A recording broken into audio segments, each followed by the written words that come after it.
I drive my car up to the lake as if there's someone to awake. I haven't been to bed for days. I live in a twilight haze. And I set my heart to the setting sun, and I hope that no one else has done it. And the drinks are never far. Open up the bar. I miss you every single day. I wait until it's not your way. I hate the way I'm straying into these perfect days. I love the way your fingers part. Let us begin. Yeah, thanks for having me. Thanks, Simon. First time in Pilgrim this early, I'm going to be honest. But yeah, I'm in this area often because I've been at the co-working space quite a bit. Just Exactly. Tell us about that. It's called Lean Canvas. Lean Canvas, yeah. So it used to be down on the bottom floor, down on High Street. Yep. That's where, if you walk past, it was kind of a big glass wall that... It was quite cavernous at the start because it is actually going to be 3 separate offices now. But they moved upstairs kind of 2-3 months ago. Yeah. Offices or retail space? Or downstairs is going to be retail space Yeah. now. It used to be kind of just an empty space, so they put a few desks there, and it was great for me because they had free co-working space. So for a while, but now they're upstairs, and becoming a real business. Yeah. Yeah. It's a lot nicer upstairs, so I think in the winter downstairs I was considering getting fingerless gloves because it was it's plush upstairs when you have a look. It's real nice. They've actually got like meeting rooms and nice kitchen and breakout room and stuff. Cool. Who kind of funds it, or is it a privately owned business? I don't know if you've met Jim. Yep. Jim's the main guy. Yep.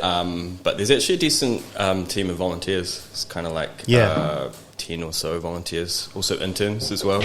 Yep. That are helping just with all sorts of stuff because there's a lot of kind of like hardware.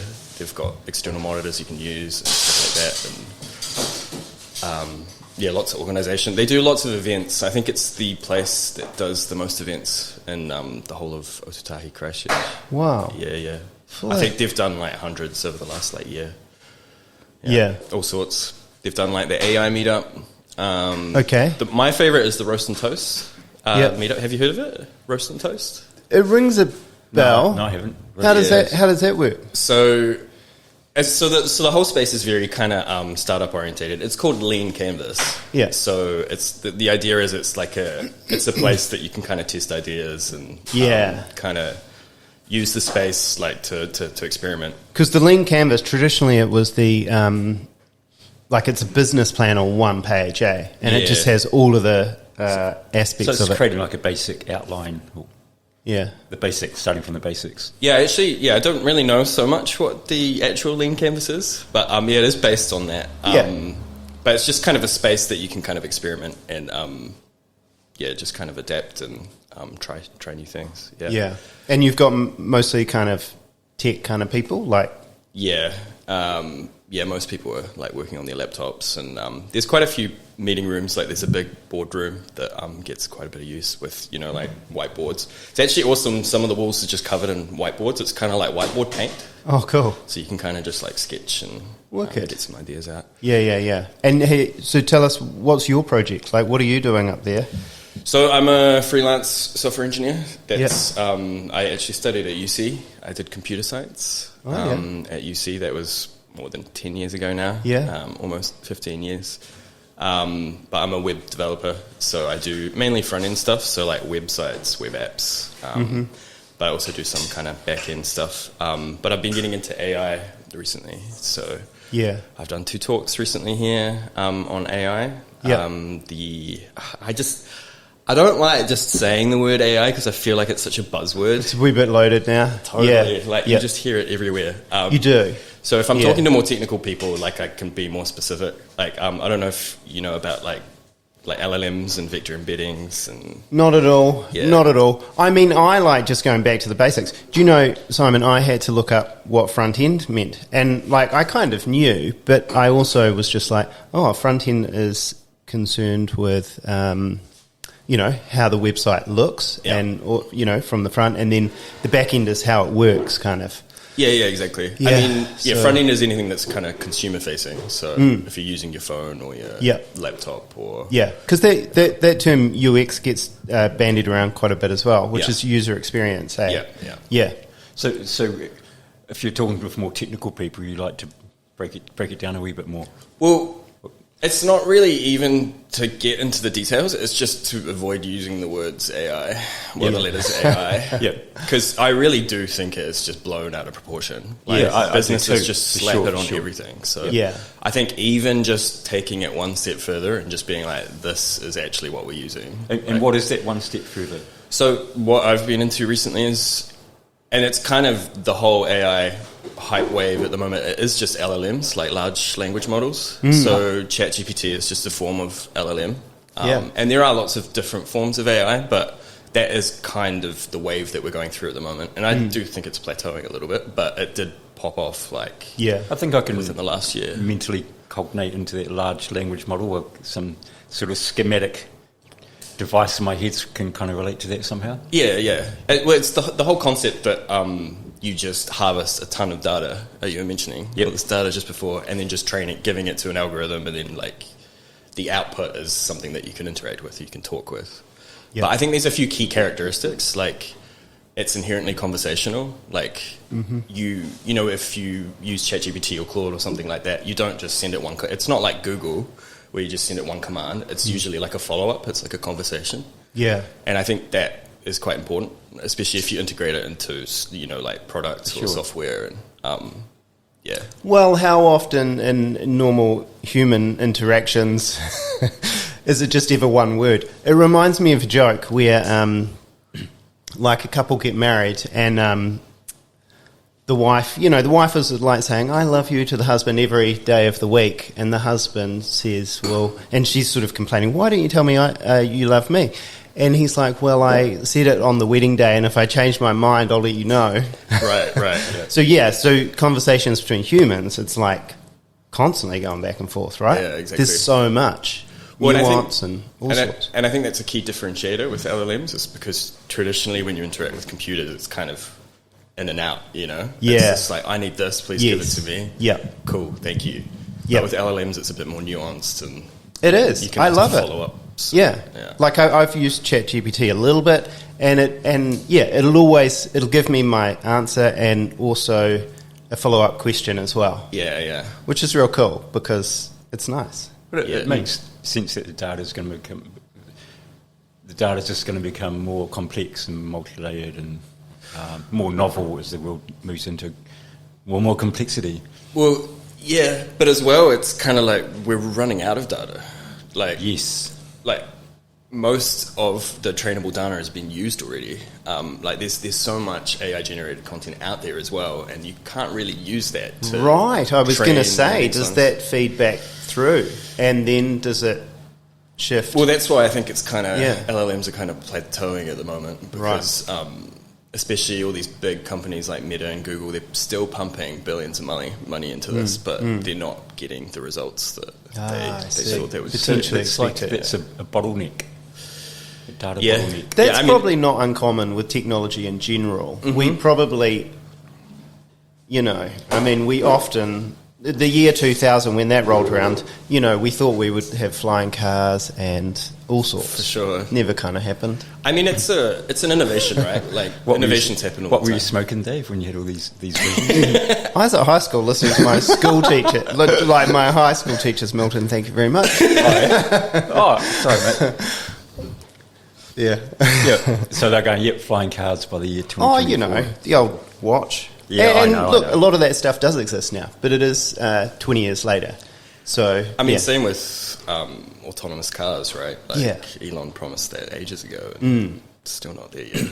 Yeah. I was watching a YouTuber going through China. Man, they had these big drones doing the drone deliveries of all sorts of consumer goods, and like a big drone farm of these really quite large drones, and they were doing, they look so high tech. Which is freaking amazing. And have you seen the light displays? Like, it's just outrageous. Yeah, it's like looking at a television in the sky, basically. So it's all on the way. Yeah. It's all on the way. It's kind of like fireworks, but more customized, you know. Yeah. Some of the good stuff I've seen is just like literally looks like a TV almost up there. There's a lot of moving graphics and all sorts. Although I could have been scammed. It could have been a deep fake. Could have been. So where are we at kind of? Like, so they're kind of reaching a peak or maybe plateauing a little bit. What does that kind of mean? I think the next step is, so you've got LLMs.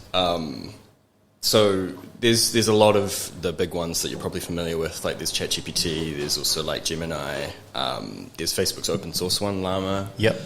And Claude's the one I use the most. Okay. Where does Claude come from? That's just an independent kind of upcoming company, kind of like OpenAI actually. Yeah, they have more of an ethical grounding. They have a lot of principles like going into training the AI, and kind of just like code of ethics of how they use it. Yep. So I think it's kind of a small point, but I think it has big implications. But there's this kind of file that you can use on websites that tell. That say that robots can or can't use your content for. It's usually for search engines for indexing, you know, on the page. Yep. But traditionally, you can just say like, no, we want to opt out. But there's no legal standing for that. It's just a file on the web server, and you can just ignore it if you want. But like, if you were ethical, you would respect it, right? Like, yeah. And Claude actually respects that. Oh, wow. So ChatGPT doesn't. Yeah. And I don't think most of the other ones do either. And No. I know that might seem like a small detail, but it's kind of, I think it is quite telling. Well, once again, I mean, if you relate it back to people and how people behave, you're not going to be friends with someone that's just sort of just talking over the top of you and just stealing all your shit all the time. For sure, yeah. So I think the next steps, so you have LLMs, you have all of these kind of, you can kind of think of them as containers, like, well, agents, because that's actually what they're called. The next step is if instead of just interacting with ChatGPT, you could interact with ChatGPT, and then it might interact with Claude, and then it might interact with Llama, and those are agents. Oh, yeah. So I think it's kind of quite eerie because in a way it kind of emulates just people having a conversation. It's like we're getting so close to 100%. Yeah. But that's good for us because you don't want to be in a silo and you do want to share ideas. And even if like AI or the large language models are sharing ideas amongst themselves and perhaps maybe they feel like they've got a bit of, what's that called? Kind of like, you've said something out loud and then you have to do it kind of thing. Right. Accountability, maybe. When also the models, like, they're better at certain tasks, you know? So you could have, much like if you had a group of people, you know, they all have their specialties, you know? Yep. So if you need a certain task done, you can just be like, just give that to that person and then wait for the response. And So some of them are good for writing, some of them are good for graphics? Yeah, all sorts of stuff. Yep. It depends on the data that they've been trained on, Yeah. and kind of how they've been set up. But yeah, and they also have capabilities to do like one of the biggest limitations for LLMs was that they didn't have access to the internet. You know, so they would hallucinate some sort of answers. Like I don't know about this, but it's probably that. Well, actually, no, it's worse because it very confidently says it's this. Yeah. And then you Google it.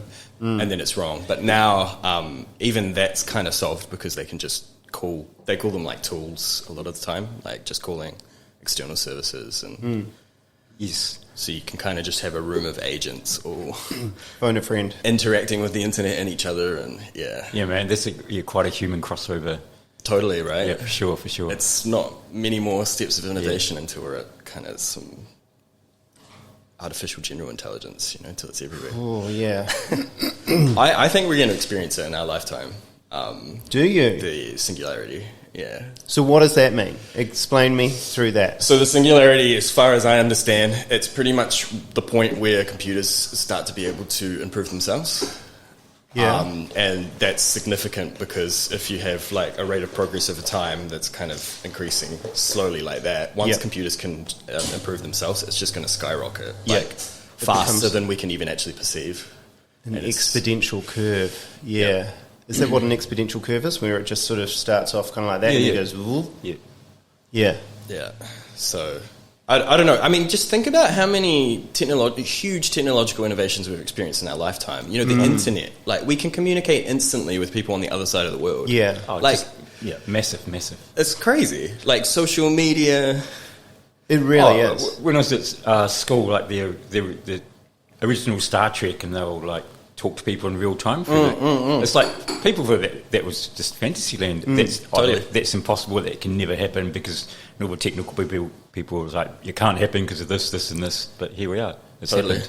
So singularity, does it speak to consciousness at all, or is it just talking about having a large collection of knowledge without? What do you mean about consciousness? Well, you know, like that general. What do you call it? General artificial intelligence, or is that what it's called? Yep. What is the definition of that? Does it kind of because you've got this enormous amount of knowledge and kind of computing power, which is getting exponentially. Like, what does that actually mean when it is getting really, really sophisticated and it's teaching itself? Does it just mean that we're going to get really cool computers that work, like my freaking Bluetooth is going to work with the headphones without me having to press the button 6 times? It just works. Yeah. To be honest, I don't know. I mean, the world will fundamentally change. Sorry. Yeah, just in ways that I don't think we can even account like for. Like if it becomes that point where computers that teach themselves, no one's going to know what that's going to happen at that point, I suppose. You kind of just have to trust the computers at that point, right? Like, you're not going to be able to keep up. So yeah. And that's why I think it's important to have these ethical discussions around AI, because, like, whether we like it or not, algorithms already control our lives, like through feeds, you know, like through social media. Absolutely. So that I think we really need to see, like, who own these companies. Yeah, we're already all plugged in. We're already, cybernetic creatures. Yeah. Just attached to our phones. Yeah. Yeah, you're right. It is intense, and it is impressive how easily we can be manipulated and changed. I listened to a podcast with that dude, Joe Rogan, and I can't remember his name. He was a smaller type of gentleman, and he... Oh, that guy's going to have a breakdown. Yeah, he started off with the podcast with Joe Rogan. He was just like, I'm going to have a breakdown. Oh, I think I've seen that. Have you seen that one? Yeah, and he talks about Google, and he's done a lot of research, 15 years research. So this is such a great way to start. Yeah, I know. It's like this whole 15 years has been leading up to this point, right? So polite as well, you know. Yeah, I know. Do you mind if I have a breakdown? That's awesome. Yeah, I'm going to lose my shit. I've been... And Joe's like, okay, cool, go for it. Yeah. And then he goes through that data and information. Like he's been looking for empirical evidence as to how Google changes us, our opinions and our behaviours and all of those different things. Well, I just read an article, I think it was yesterday or this morning. There was some worldwide organisation that's considering suggesting a ban on social media for anyone under 16. Mm-hmm. Which is crazy, because I think they're really now starting to connect the dots between, like, adolescents' depression and anxiety, and it's linked to social media. Because we're in a huge epidemic. At the moment with mental health and the youth. We are. We're spending so much money, and we're not. There doesn't seem to be any reward for spending all that money. Doesn't seem to be going backwards. Yeah. This just seems to be marching on. Because I get trapped in TikTok sometimes, and I just have a totally unhealthy relationship with it. That to the point now, every time I use it, I uninstall it, and then I install it because it makes me click 6 or 7 times before I use it. You know, it's like instead of just whipping it out and doing. 100%. I know what you mean. Yep. We just have this strong desire to be connected. Yeah. And that connection can replace, like, the real connection that we kind of need as humans, right? Yeah. Yeah, you just have to work out what's a poor connection and what's a good connection. Yeah. And then you've got to train your brain, which you're doing when you're going, no, if you want that shit, I'm going to make you do this first. And that's actually why I love podcasts. I think we're in the era of podcasts right now because we've gotten to the point where video and audio streaming is at the point where you can bust out your phone just in public somewhere and watch a live stream. And it facilitates these longer conversations. You know, like, of course you can take snippets out of this conversation and put it on TikTok if you want. But totally. But it does make you kind of like sit through and like listen to a whole conversation. The long form conversation's awesome. Yeah. It really is. We have been, and I was going to say we have been controlled by the legacy media for too long. But in actual fact, it's not. It's just the fact that, well, we didn't have anything before then. Right. Yeah. I mean, you'd go down to the corner of the street and listen to the politician, I suppose, if you wanted to hear them talk for a long time. Yeah. But there's been a period of time where it has been quite soundbitey. And there's been like, But even that person standing on the soapbox still got misinformation and all that sort of thing. True. We just got it way quicker and from so many more sources instantaneously. Sure. Oh, look at Hitler. I mean, what they managed to achieve and, the Third Reich and all that, I mean, that was just a machine. Yeah, people They weren't messing around. Yeah, I mean, people are highly suggestible and, emotionally controlled and so forth. I mean, all that stuff's going on now just through the internet. Yep. Yeah, I remember, because news does come up every now and again on TikTok, and I was just one time, and I try not to pay attention to it because you never know what the sources are, and it could just be fake. One time I was like, okay, I'm really going to take this news article and I'm going to do my own research and see how true it was. Like, it was just completely false. Yeah.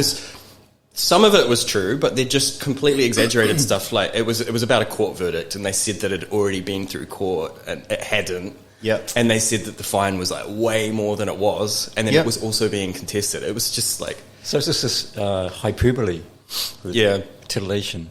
Well, it's just, and you can't really control. Like, once you've seen or heard something, you can kind of resist trying to make it into your brain, but you can't really. No, you can't unhear it. You can't unsee it. Exactly. Yeah. You can sort of put it in the bullshit department.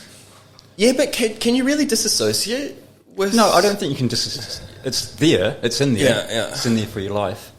But you can know that was kind of garbage. But I think the problem is, and I've caught myself doing this, I'll have conversations with people and I'll cite some statistic or something that I've learned recently and actually not know where it's come from. And I'm just like, is that from TikTok? Sure. Just from some person in their basement? Or even worse, like a farm somewhere like overseas that are influencing 100%. you? Totally. Quite possible. Yeah. Likely, right? I think that, it goes on heaps. It goes on heaps. More than what we know. And I think, it's just kind of, I guess there's an element of, human nature there. So if we, got rid of all the computers and stuff, all of that would still exist, wouldn't it? We would still be lying and stabbing each other in the back and telling each other, I caught a fish this big. Yeah, and that was my point with the politician on the soapbox. Still talking shit. Yeah, so we have the media, but we can't afford to... Well, I just think, and specifically with things like TikTok, it's just hyper speed of information, It's like, even if you tried to filter it out, you're seeing 1,000 videos in a minute. And that's what this new, the new world for young people, they've got all that hyper information coming at them, and it's it's just a whole new paradigm. And I think it's really interesting because, like, I think things like the TikTok and algorithms and AI, like, they're a tool, right? Like, they can be used for good and bad. Like, you couldn't deny that ChatGPT is good for for learning, to use as a tutor. I think it's amazing. But of course, there's like downsides as well. I agree with you, Simon. I reckon when the person invented the first knife and he was using it to just achieve all these amazing things, it probably didn't take too long for someone to grab it and stab someone. Which I think is... It's simply a tool, And it's interesting, I think, how Europe's stance on AI is evolving. They're really, over-regulating a lot of it. Right, Which will be interesting, especially for, tech companies, if there's just so many regulations, for really small startups. A lot of the time it's just too much red tape to make significant progress. So it's going to be interesting to see with all these AI startups coming out. Yeah. So you're dealing with these larger issues of freedom and power, freedom and all that sort of stuff. Freedom or authoritarianism and all that sort of thing. Definitely. Yeah, massive. Yeah, like freedom of speech versus censorship, you know, it's correct. a huge ongoing topic. Who's calling the shots here and why? Exactly. Oh, it becomes about power pretty quick. Mm-hmm. Yeah. Yeah, I mean, and it'll always be said that... it's for our own good. That's right. Yeah, the reason why you're not allowed to use the hammer, you know, then, you know, is because this might happen. Or it happened once before and stuff like that. But it's like, look, guys, we live in a world. We live in a, you know, and it's life or death and that kind of shit happens. It's almost like the drug issue as well, you know. Drugs, do you just make them all legal? Let people make their own decision with them? Is it going to sort of cause untold harm? Probably, but maybe that's something we need to see or kind of experience in order to remind ourselves. Like, yeah, I think personally, I think it's down to like, I mean, this is maybe because I'm kind of startup oriented, but just like take a small subsection and just test it, you know, like I love the philosophy behind like startups and new companies where it's like you never know if something is going to be successful until you just try it and see how the market responds. Like, you can do all the preparation you want, but like until you try and actually sell it to a customer, then and maybe it's the same with like regulation. You know, it's like you need to. I mean, and there are pilot studies, you know, around the world. Like people trying. Like I think in Portugal they've decriminalized all drugs. And there's other experiments around the world, and just kind of responding to that and see how it goes. Yeah, for sure. Yeah. So what does your work, mainly focus on? We're on a massive kind of tangent, or not so much a tangent. AI does that too. So what do you produce? Like you're doing front-end websites and things, and you're beginning to use AI more to achieve your like goals and your projects? Yeah, so I lived in Berlin for 10 years. Yeah. When I was there, I worked at a few startups, doing the mobile apps. So I worked for a fintech, like kind of pretty much like, I don't know, the local bank that you're using here, but you'll log in and you can send transactions, receive money. But it was they're called challenger banks. So they don't have physical locations. Oh, wow. So everything's done online. Customer support's done like all online, and it's supposed to be more progressive, you know, like you can contact someone like quicker, and there's like it's more transparent with fees and stuff like that. So I'm in a team of other like software engineers, UX designers, product managers and stuff like that, and we're adding features. So like some of the features that we built were kind of like different cards. You can get like premium cards that you can use in different locations. Applying for loans, all that sort of stuff. So where AI comes in is, and I think this is actually the difficult bit, is especially a lot of like executives, they like to just kind of like shove AI in there, but you have to kind of find places where it's relevant, where it can actually give benefit. So I think the classic is to just like slap a chatbot on something. Even if it doesn't. And like, give it a culturally relevant name. Yeah, exactly. And I kind of think that can work in a way, but you just need to have more insight into what it's actually achieving. Yeah. If it's just a customer service chatbot, then it's not really adding much value. No. But also, like, one thing that comes out of LLMs is vector embeddings as well. So the way that LLMs work is...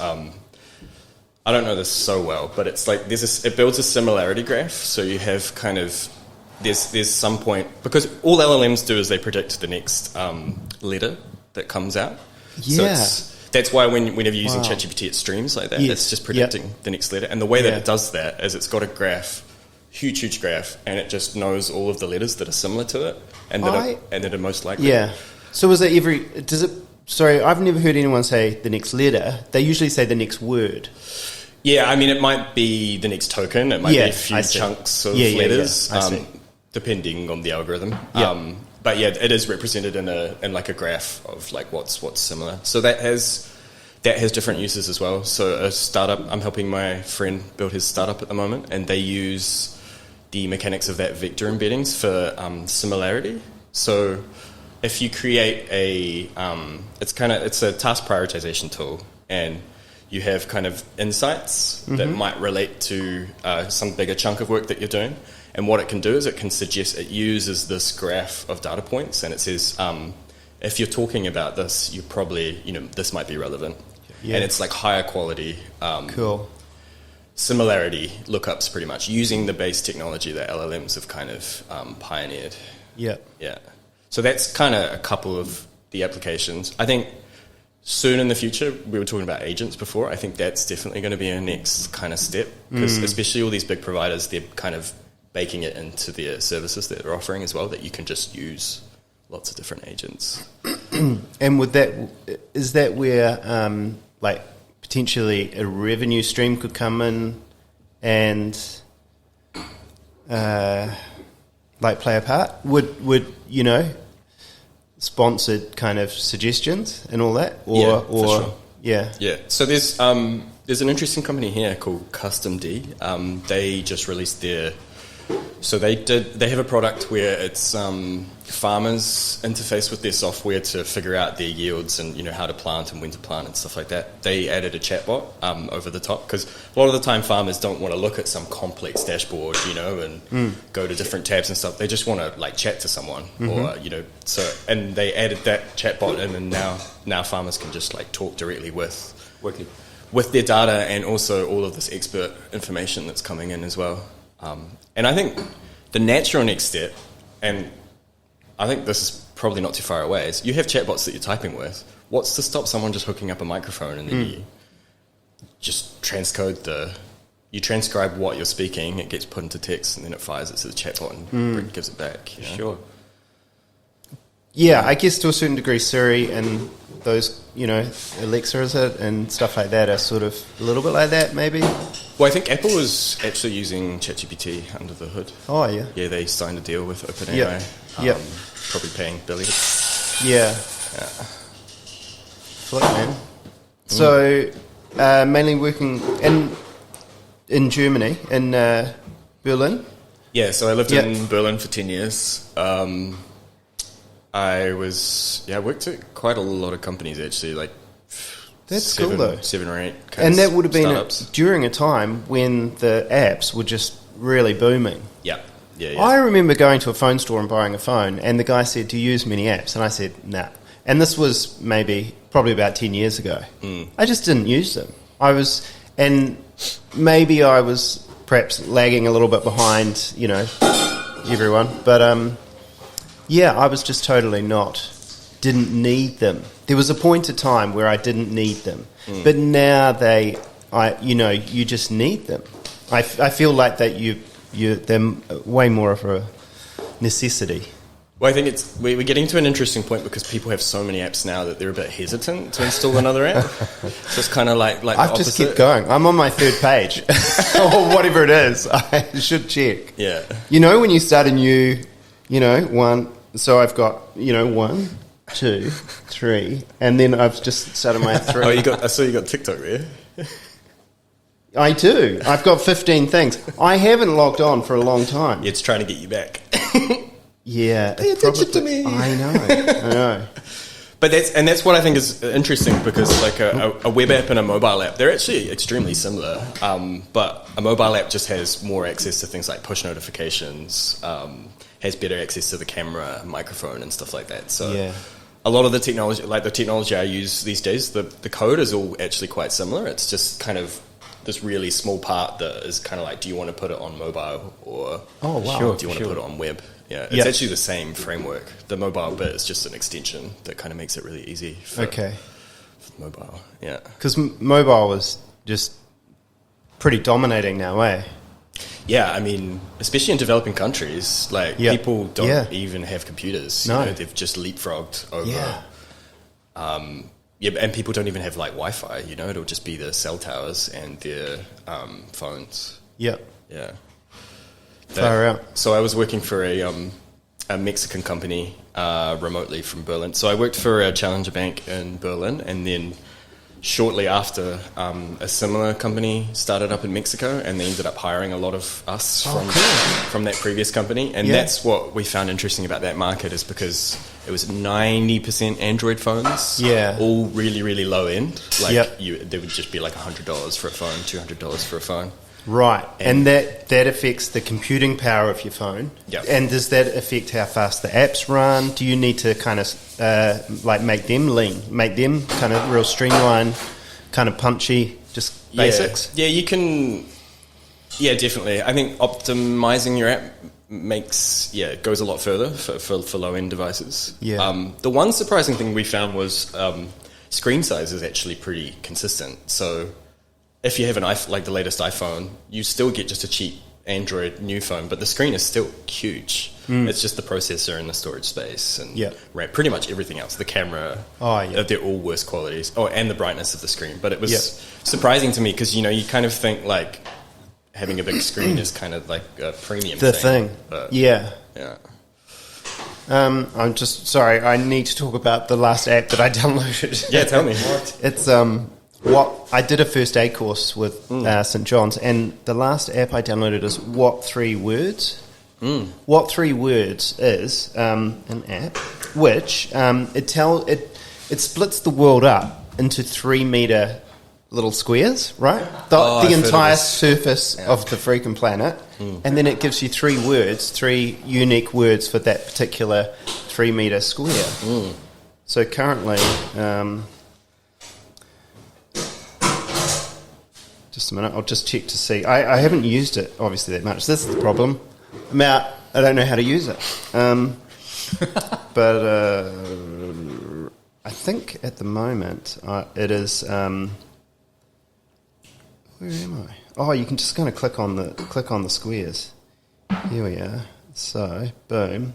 I'm in a little 3-meter square box of star ashes fixed. See? Okay, and what's the idea behind this? So you can tell the emergency services wherever you are. Star ashes fixed. And they then have this real pinpoint accuracy as to where you are. And why is it? Why 3 words to identify that space? Don't know. Well, it's better than 20 numbers, right? Or however many the longitude and latitude numbers 3 metres away, there's a different... Yeah, if I took it over to the dishwasher, it would be different. Okay. Yeah. So, and, yeah. I guess those words are relatable, and there's just an endless variation of those 3 words, you can use all the lexicon. I wonder if it's... lexicon of the English language or whatever. Yeah. Yeah, I think it's just more memorable for humans, right? Than 3.648. Yeah, exactly. Yeah, it's able... Yeah, you can kind of just tell them on the phone, and they can look it up. Wow. And, if you're out in the bush or something like that, and you've got cell phone coverage, got Starlink. And you still got an arm. You can push it up. You just have to use your nose. I was reading your blog about your hackathon in Mexico. Oh, yeah. Mate, I loved how you tell us about that. Yeah, that was a unique experience. I think that was this year, eh? Was it 2024? Yep. Yeah. So I'm living in Mexico at the moment. I'm actually just visiting back here. I just got my visa last month, so I'll be heading back. That was a bit of a process, but it's sorted now. So I went with a friend moved from Slovakia, my old boss actually, from my company in Berlin. He moved over to Mexico City the same time I did, and we met our other friend there to start a company early that year. So that was the hackathon was a way to get to meet people and kind of get more immersed in the city, the community, into the tech community and so forth. Yeah. It was an interesting experience. I think we were the only ones there that weren't students. There were a few people. Because you said at one point, was one of the requirements to stay all night or something? And you guys said, "Nah, screw that." Yeah, it was. I don't really know the reason for that rule. It seemed to be thrown on you or something. It's actually really interesting, because your natural reaction is. That you kind of want to push back and this is a weird rule. But actually, the more we learnt about it, the area nearby wasn't that safe. And it was mainly students, younger people that would not have been able to afford to like take an Uber. It makes sense. So they would have had to like walk to the bus stop. And so our natural reaction was just like, because I kind of viewed it kind of like the return to office mandates that a lot of companies have, where they want people to come into the office so they can, for company culture, and so they can take good photos and everyone's collaborating, hashtag collaborating and stuff like that. But the more we looked into it, actually kind of made a bit more sense. But the thing is, like, I'm in my 30s now. Like, I'm not taking... They said to bring, like, your sleeping bags and pillows and stuff. So what's a hackathon? Like, you all is given a task? Or Yeah. So it's a race? Or? You typically have... It's usually, like, 48 hours. And you get given kind of like a premise, and you have some sort of flexibility about, like, what you make. It's usually quite a broad... It depends on the hackathon. Like, Either it's a company that's initiating it and they want you to use their technology, or it's just kind of like a community event, or this one was kind of, I guess, kind of like a recruitment platform where they had people like doing presentations and also scouts. But it was mainly kind of students that were kind of fresh grads that were looking at getting their first position. But you pretty much have 48 hours. You have to submit at the end of the 48 hours the project that you've worked on, and then it gets judged, and you can like win prizes and awards. And this one was interesting actually because it was a global hackathon. So that was one of the first locations, but they also did the hackathon in like Singapore and Vietnam and the US, and you could kind of like you could attend all of them and like rack up points. And Wow. So your original idea was you came up with like a bike. You're working on the bike, like a bike app. Oh, sorry. Glad you brought that up because no, I got it right here. I read it all this morning. Yeah, so in Mexico City they have so a lot of big cities around the world. Actually, New Zealand, Otatahi, Christchurch, I don't think has one, but it's like a bike sharing system within the city. Yeah. Does it have well, we used to, but perhaps not anymore. I haven't seen them. I know some homeless people who use bike sharing. Right. but that's the original it's not one. real high tech or No. anything. Yeah, that's just like, you're right. No. Just some of our kind of nicked bikes. That's one. Stolen bikes, which just circulate amongst a certain group of people. Yeah, they turn up with different bike most days. That's actually that would be a cool idea. That if you just used the combination lock and you just told to select a few people, yeah, and you just put them in strategic locations. But so in Mexico City they have this system called EcoBC, which is they have physical kind of like stations all around the city. They have hundreds, like there's so many of them. No, I saw a map of it. It's massive. Look at it. It's crazy. Yeah, so each of those stations, they have like 20 or 30 bikes. Wow. Yeah. So I think, I wish I wrote down the statistics. Maybe it's in that article actually, but I think each month it's like more than 1 million rides. It's like 1.5 million people will take a bike and go somewhere. And mate, that's insane. Because like Mexico City, 22 million, I think. Yeah, and it's and what I love is the cost. It's you pay something like I'm thinking US dollars, so it's probably like 30, 40 New Zealand dollars for the entire year, and you get unlimited usage as long as you return the bike within 45 minutes. And then you can keep the bike longer if you want, but you just have to put it into a station and then you can take it out again. So you just don't like disappear with it and never. And they get looked after. Like obviously, there's you would think that potentially a lot of them get trashed or something like that, or the no, they're pretty well kept. It's not in the whole. So I mean, Mexico City is huge. It is kind of in some of the nicer areas. But it is still in a big portion of the city. But I just think it's amazing. Like it's a really really proactive way to make the city more sustainable. Just make other travel alternatives more attractive. It's because there is no cost in using it. Like if you pay for the year every new time that you use it, it's so it's in the best interest of the majority of people living there to look after the bikes and not trash them. For sure. And they do like other cities around the world, they do have different systems. Like in Berlin you could leave the bikes anywhere because maybe that's it's a bit safer there and you can just kind of look after it. But there you had to return it to the stations every time. But that service, they had quite a big open data stance. So you could just query a server online, an API, and it would give you a lot of that was statistics. So cool. Yeah, I was impressed by that when I read that. Yeah, and it's so we kind of started from the data, and we wanted to find a use case from that. So one of the use cases was that sometimes when I'm biking, I know where I'm going, but I don't know where the stations are going to be that I can park my bike. And I hate it because I don't want to whip out my phone when I'm biking, because that's just a recipe for disaster. I'll have to pull over and check. But I was thinking, if you could make an application that like vibrated in your pocket, so like if it vibrated once, like there was one on the left, or if it vibrated like twice. Then I think it's quite ironic that I'm a big proponent for like not using your phone, even though I'm such a technologist. Yeah. No, but you're converting it back to, they call that haptics, don't they? Yeah. Like a real kind of, I think sensation. Like, we live in such an age where you're being drawn so much to the internet and devices that I think you need to really have a conscious usage of it, and I hate it, especially when you're out with friends and stuff and someone's checking their phone, or it's. You really but why shouldn't technology be geared towards us not so much becoming dependent on it or addicted to it? Why shouldn't it be used to liberate us and free us from it, kind of thing? Yeah, why go in this direction when we could potentially go in a direction which is more positive? Yeah, for sure. And I think a lot of that is around education, right? Like just know that TikTok generally is probably not good for you. Unless you're very... Because I do think there is a benefit from using things like TikTok. Like I have a really curated feed that, you've got the For You page, and then you've got the following, who you're following. Mm-hmm.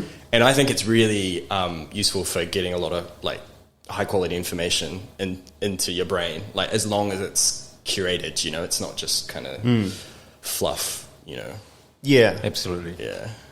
So, mate, so tell us how you got from you're working on that bike, that bike app in Mexico City, and then did the organisers change the brief during the hackathon?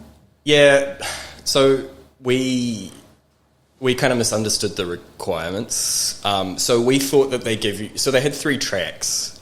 They called them kind of areas of interest, and we thought that as long as you loosely fit into one of them, that you could work on that. So also like financial responsibility, financial inclusion. These 3 tracks here. That's the one. Yeah. Social responsibility or digital empowerment. Exactly. So we thought we kind of had free reign with that, because even though it's a hackathon, and we did look through the terms and conditions, and you could do a lot of preparation beforehand, including training your own AI models, actually, which is interesting. Sure. You could train it all beforehand, but you couldn't write any code that you submitted until the actual hackathon. So in terms of like the product stuff, like figuring out what the app's going to do and stuff like that, we did a lot of preparation beforehand. But then when we got to the hackathon, they were like, these are the specific things that you have to make for each track. And we didn't really like that, because I think a lot of the enjoyment I get when I'm making software is like that, going through the idea phase, and kind of experimenting, and they pretty much just told us what to make. And I was like, this suddenly isn't fun anymore. This is just a job. Tell us about the golden dumpster. I just thought that was so cool. Dorado dumpster. The Dorado dumpster. Yeah. I mean, we had to pivot pretty quickly. So we already did some research into kind of like the map technology that we were going to use. So we pivoted to that, where it was just kind of like a crowdsourced. If you went dumpster diving and you found a good dumpster, then you could kind of like mark it on the map. It's a golden dumpster, a Dorado dumpster. And then others could submit there and give it ratings and stuff like that. Because I think that's freaking awesome. I love it. I just love that idea, the freaking Dorado dumpster. And I love it how you're elevating it into like gold. Yeah. Well, I think because one of they had the tracks, but then one of the more specific bits were food reuse. Oh man, that's cool. Awesome. That dumpster's awesome, mate. Yeah, and that image was made with AI as well, and same with the icons. Yeah. Cool. Yeah, it was a unique experience for sure. I actually made some really good connections from there. One of the speakers was starting his own financial startup that I ended up talking to later, and there was some other business minded there. I mean, of the 10 people that weren't like students. Yeah, it was a cool experience, for sure. So when you're going back to Mexico shortly, what are you returning to? Like, yeah, so my partner's waiting for me, Yeah. very patiently. She's holding down the fort. Cool. So looking forward to seeing her again. And I'll also be passing through San Francisco. So San Francisco is a huge hub for AI at the moment. Apparently it's having a second wave, a boom of people moving back into San Francisco that are more AI focused. yeah. So hoping to make some contacts there, maybe have some firm handshakes, you know. Like, how do you do that though? What's that over? Is that over some of the stuff that you've been working on? Like, or is it just like how does all of that networking operate? Like, do you need a product? Are you selling a product? Or? Well, it's just primarily events. So you would not believe how many events there are. Yeah. It's like, because I was there pretty much, so you can't fly directly to Mexico. You have to fly somewhere on the way back. So it's quite convenient that I can stop in San Francisco on the way back. But it's usually like all sorts of events. I did a workshop that was a whole day workshop that was, by the way, it was packed. Hundreds of people diligently studying, holding on to every word of this expert. Yeah. But then they also have events in the evening. Some of them can be more social. It's just like you meet at a bar and talk about technology. Flip. Other ones are like startups presenting their products. There's one, hopefully, I'm on a wait list. It is a little bit gatekept. How it's the social capital is quite important. You know, like people need to vet you. But one of them is it's like a demo day. Bunch of startups that are presenting their products. Yeah. Potentially to investors, but also to other just technologists. I love the picture of San Francisco. Yeah, that's fucking cool, mate. Yeah. All those buses or trolley buses, whatever they are. I'm I'm huge into sustainability and climate tech and stuff like that. So I'm a big proponent of taking public transport and biking and recycling and eventually I want to make some sort of climate tech focused startup or sustainability startup. It's one of the big reasons that I'm moving to Mexico is because, my personal opinion is you can only do so much help by being far away. Like you have to kind of immerse yourself in a culture if you really want to try and help out and see where you can fit in. Mm-hmm. So I'm hoping there's some opportunity here. I think Otatahi Christchurch is amazing for those sorts of startups. Like even in Lean Canvas, you had Barry on from VQuest a while ago, and that's awesome. He just went to Las Vegas to present his startup there.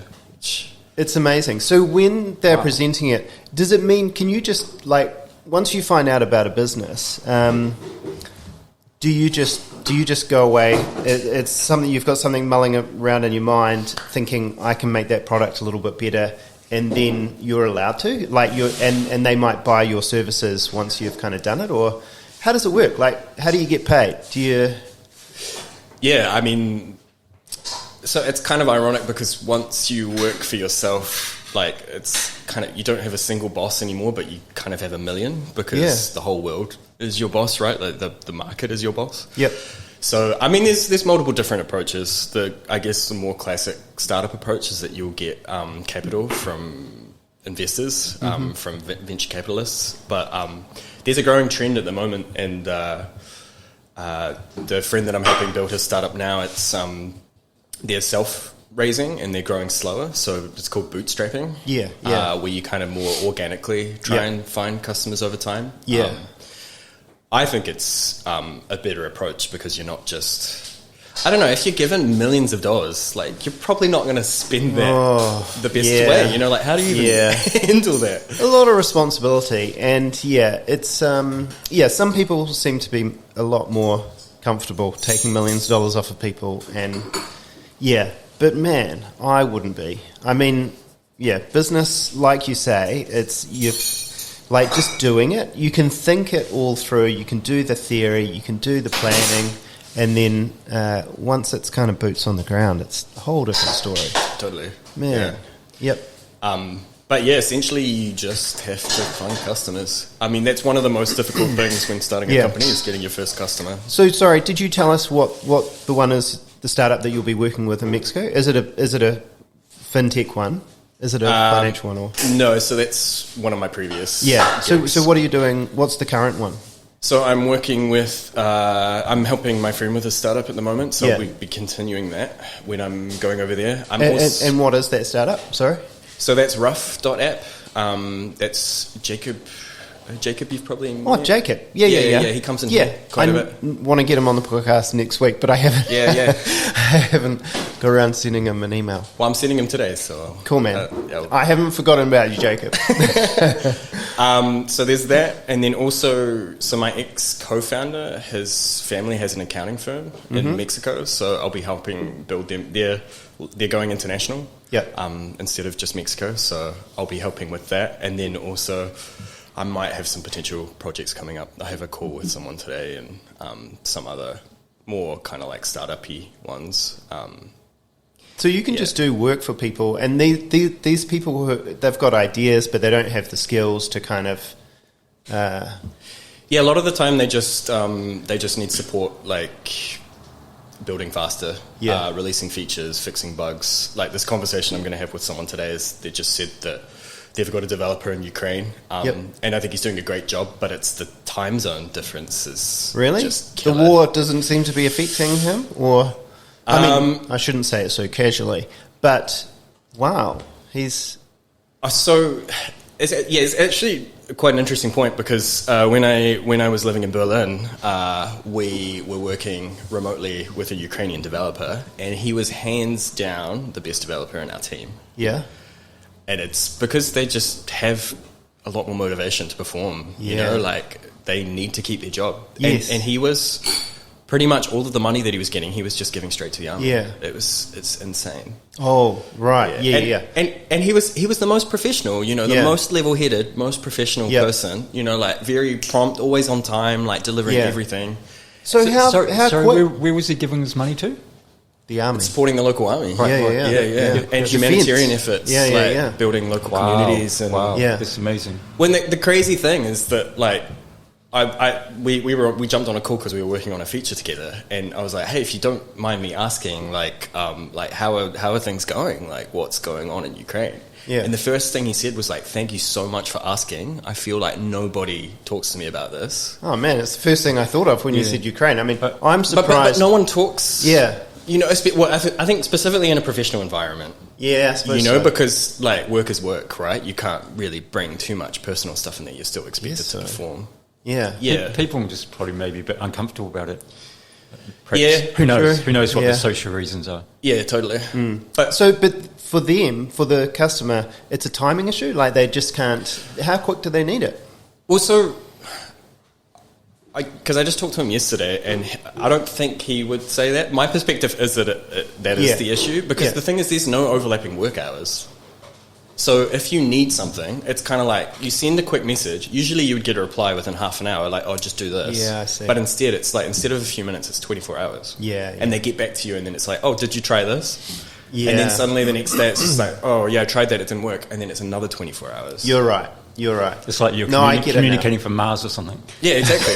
It's just it's a whole round trip to come back. Yep. Yeah. Hi. You've like 1 year later, you've like aged a year when you get the reply. Well, and then the issue's no longer relevant, right? Like you're dealing with something new. It's like the person on the other end of this is now deceased or whatever. Yeah.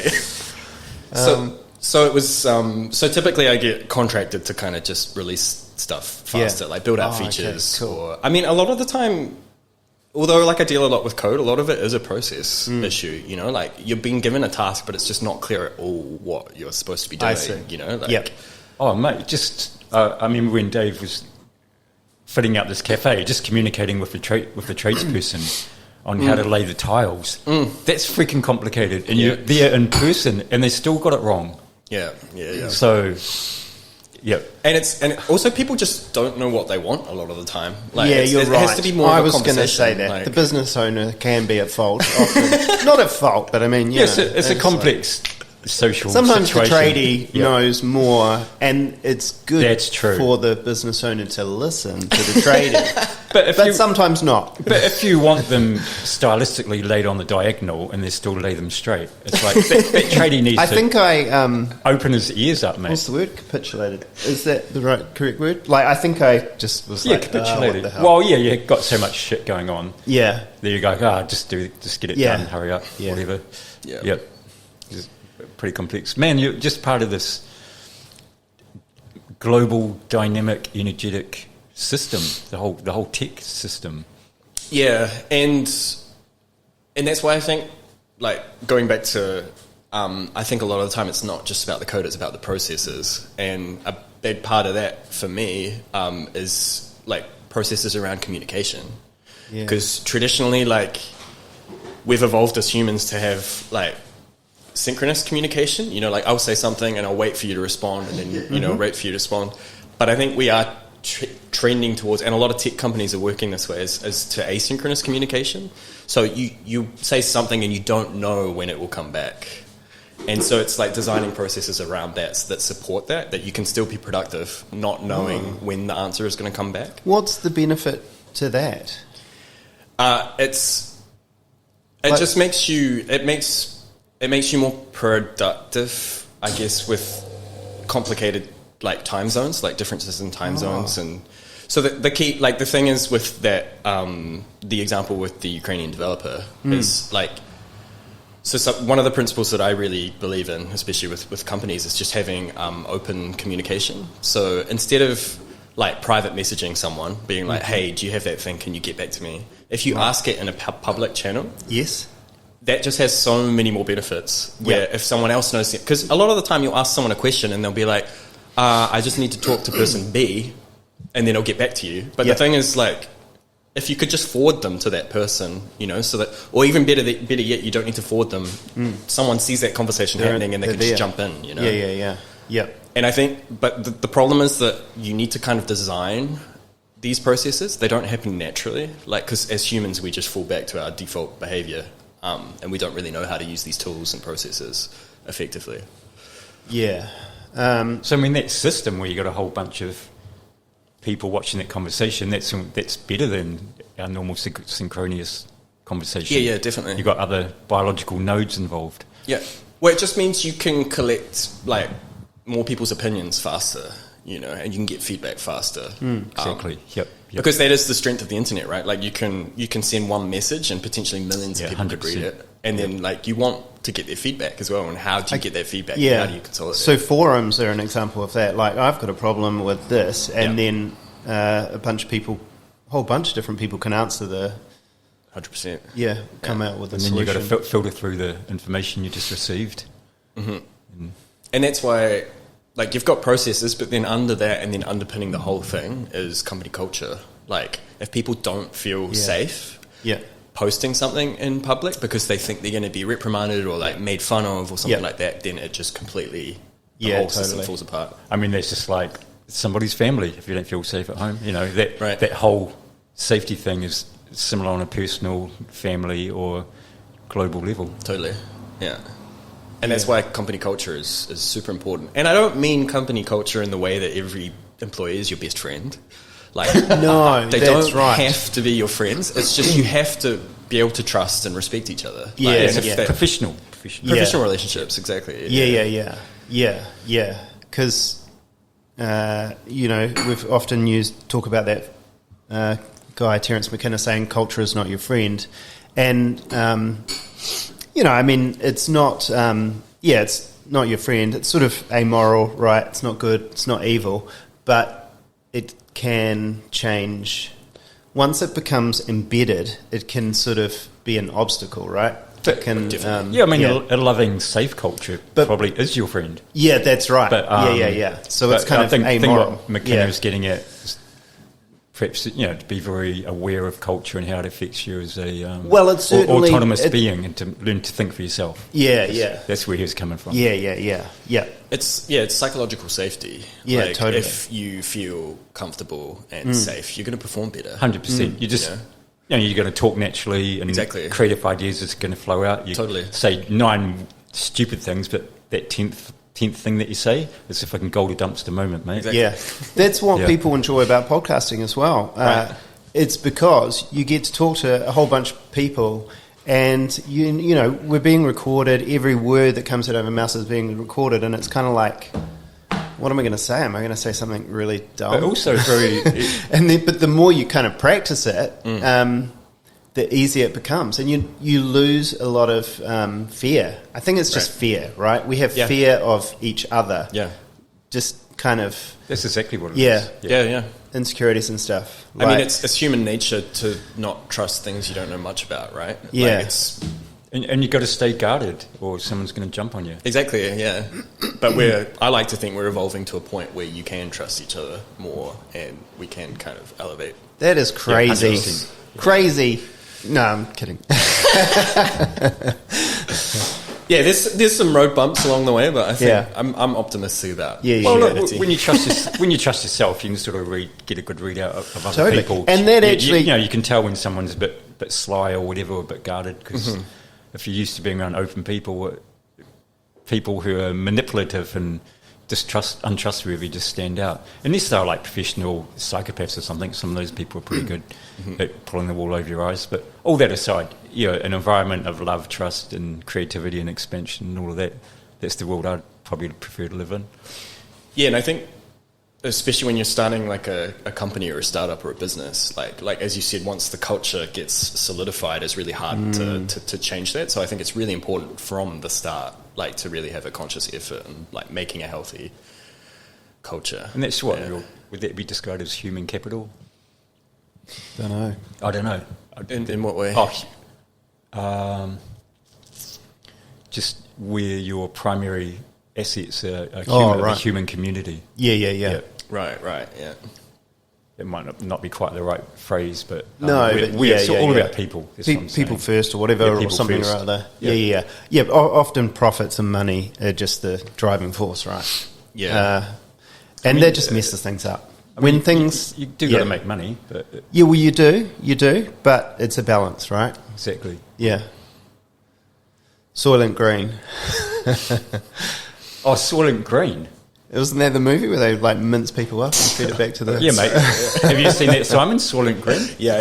Well, I don't think I've seen it, but I know... Oh, no, but that's from like the 70s or 80s. I don't know if they were making money. No, that's a post-apocalyptic society where the authoritarian rulers are secretly turning dead people into food, and the food's called Soylent Green. Right.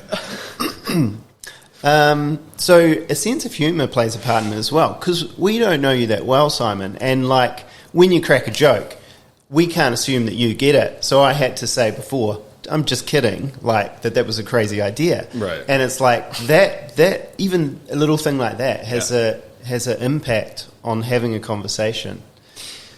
Yeah, and I think a big thing for me is like I think it's important to be optimistic and totally. like have a positive outlook. I feel like a lot of people aren't, like especially when it comes to like climate change and stuff like that, because we have good reason to be pessimistic and like jaded, but like honestly that's what the big companies want you to be. Like if you're not if you're pessimistic, you're not even going to try to change things. You know? I think they always are selling you a solution to a problem that you have. Right. And sometimes you don't know the problem until they tell you. Right. And then they're like, sweet. Yeah. And so telling you about all your problems is a good way to sell stuff, right? Yeah, exactly. But much like when you're interacting with people that you don't know, just have their best intentions in mind. like just Totally. Yeah. 100%. But I mean, it's just human nature to be like defensive and... But yeah, I always try to... I mean, that's how I try to live, is just be optimistic and... like uplifting, because cool, man. Well, that's what your work, like the stuff that you produce, will then reflect. Hopefully, that's what I kind of meant by human capital. I don't know if that's the right term, but when you've got that approach, it's definitely a pretty good approach. Yeah, having that as a core tenet to what you're moving forward with. For sure. Yeah. Cool, Simon. Thanks for coming in. Thanks for letting us... Yeah, of course. Time flew by. Mate. Yeah, man. What was it? What was that little change from Silicon Valley now being called Cerebral Valley. Yeah. I know we've moved on from San Francisco, but... Yeah, I think, well, it's kind of ironic because Silicon Valley, I think, was even outdated for what it was before, because it wasn't so much about the microprocessor, it was more about the internet. So even that, I think, was outdated because it was used for a while. But I think Cerebral Valley is kind of like the post-COVID term for a lot of San Francisco because a lot of people moved out of San Francisco over COVID. Because if you think about remote workers, like... Technologists are the ones that can work the easiest remotely. So there were these people at these huge companies like Meta and Facebook and Twitter and everything like that kept their crazy high salaries and they just moved out of the city. And paid lower rents and stuff. Yeah, they'll be making bank at the moment. What a move, what a move. But now you're seeing an insurgence of a lot of people moving back in, but it's specifically AI related. So. Right. And it's this, it's actually it's actually a different area of the city, but there's a very specific area where it's like the highest concentration of AI startups, kind of near just the central kind of towards the bay, Fisherman's Wharf kind of coastal area. Yeah, but it's just, where all the AI, the cerebral, smart startups are going to be. But, it just seems to be a term that's adopted there. One of the main platforms for finding events is just called cerebralvalley.ai, and they just have tons of events on there. And it's pretty much what I perceive as like the new wave of San Francisco. Yeah, thanks for explaining that. Yeah. Yep. Cool. Thanks, Simon. All the best for Mexico. Cheers, mate. Safe travels. Cheers. See ya.